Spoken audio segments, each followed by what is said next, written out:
ओम नमो भगवते वासुदेवाय नमः। आप सभी भक्तजनों का दिन शुभ हो। आप सभी का आपके YouTube चैनल जीवन अमृत पर हार्दिक अभिनंदन है। आप अगर मेरे चैनल पर पहली बार आए हैं तो ये बिल्कुल सही समय है सब्सक्राइब करने का, ताकि मेरे आने वाली वीडियोज़ की नोटिफिकेशंस आपको पहले मिल सके। इसके पहले की सारी कथा को सुनने और अपना स्नेह और आशीर्वाद देने के लिए आप सबका बहुत बहुत धन्यवाद। इसी प्रकार आप आगे भी अपना समर्थन देते रहें। आज आपको मैं वैशाख मास का 21वां अध्याय श्रवण कराऊंगी।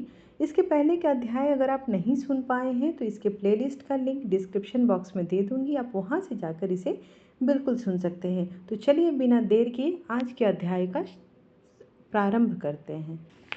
श्रुति कीर्ति बोले, हे मुनिवर, मैंने वैशाख के फलदायक सब धर्म सुने, परंतु सुनते सुनते अभी मेरी तृप्ति नहीं होती। अतएव भुक्ति मुक्ति के दाता विष्णु भगवान को प्रसन्न करने वाले दिव्य धर्मों का वर्णन कीजिए।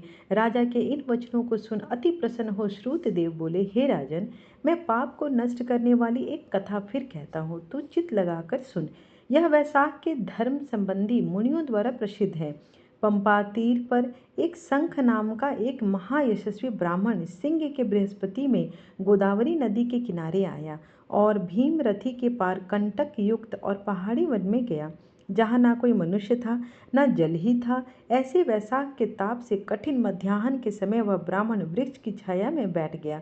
उसी समय एक दुराचारी व्याध धनुष लेकर आया। उसने सूर्य के समान चमकते हुए कुंडल पहने हुए ब्राह्मण को देखकर बांध लिया और उसके कुंडल, जूता, छत्र, रुद्राक्ष की माला, कमंडल सब कुछ छीन लिया और उसे उसी हालत में छोड़कर चल दिया।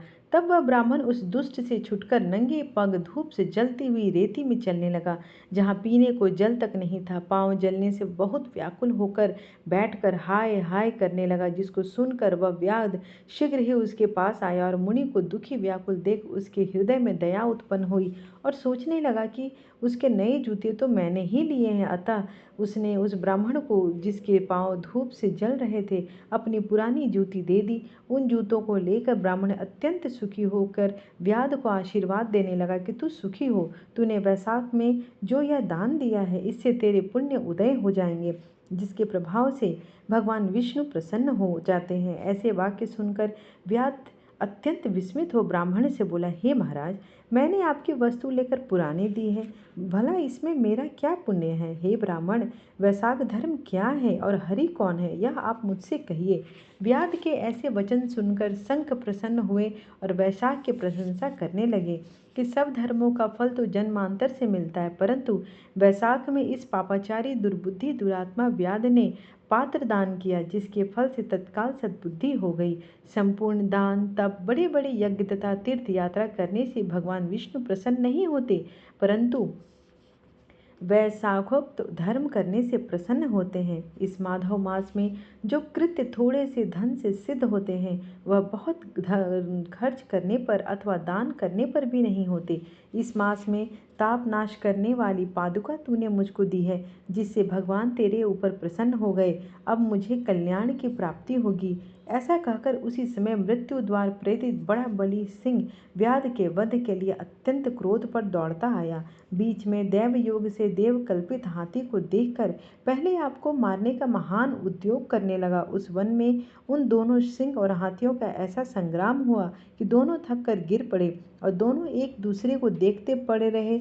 और इधर जो कथा मुनीश्वर ने व्याध को सुनाई, दैव योग से उन दोनों ने भी वही कथा सुन ली, जिसके सुनने से इनके शरीर निर्मल हो गए और सब पापों से छूट तत्काल पशु योनि त्याग कर स्वर्ग जाने को तैयार हुए। वे दोनों सिर झुकाकर हाथ जोड़े खड़े हुए।